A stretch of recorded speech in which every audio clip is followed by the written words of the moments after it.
Halo teman-teman, perkenalkan saya Nafa, mahasiswi program studi teknik industri pada salah satu kampus di Yogyakarta. Berbicara tentang industri, industri merupakan salah satu tulang punggung perekonomian utama di Indonesia. Menurut kata data Media Network, diketahui terdapat kontribusi sektor industri pengolahan terhadap PDB di Indonesia yang menempati posisi pertama dari 9 sektor usaha lainnya dengan presentase sebesar 18,67%. Di balik setiap produk yang kita gunakan sehari-hari, ada ribuan pekerja di berbagai sektor industri, mulai dari manufaktur hingga layanan kesehatan. Namun, dengan meningkatnya tuntutan industri, bagaimana kita dapat memastikan kesejahteraan pekerja untuk bekerja di lingkungan yang sehat dan produktif? Tanpa pekerja yang sehat dan termotivasi, target produktivitas yang tinggi akan sulit untuk dicapai. Maka dari itu, perhatian terhadap kesejahteraan pekerja bukanlah sekadar pilihan, tapi keharusan.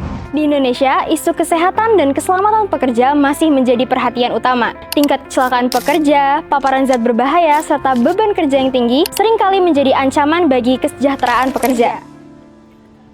Menurut HSEpedia, jumlah kasus kecelakaan dan kematian terkait pekerja di Indonesia pada tahun 2016 hingga tahun 2022 yang diambil dari data klaim kecelakaan dan kematian pekerja oleh BPJS Ketenagakerjaan Republik Indonesia menunjukkan grafik peningkatan kasus selama beberapa tahun terakhir.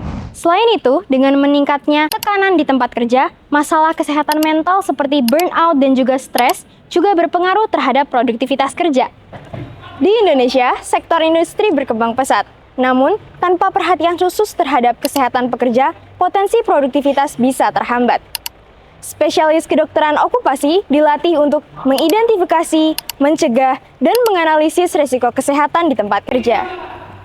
Melalui pendidikan yang intensif, spesialis kedokteran okupasi mampu mengembangkan program kesehatan yang tidak hanya melindungi pekerja dari cedera dan penyakit, namun dapat meningkatkan efisiensi kerja. Dengan adanya program kesehatan yang tepat, seperti pengendalian paparan zat berbahaya, pengelolaan ergonomi, dan pelatihan kesehatan kerja, produktivitas bisa ditingkatkan tanpa mengorbankan kesehatan pekerja. Ini bukan hanya tentang menghindari kecelakaan atau penyakit, tetapi juga untuk menciptakan lingkungan kerja yang mendukung pekerja untuk bekerja secara maksimal.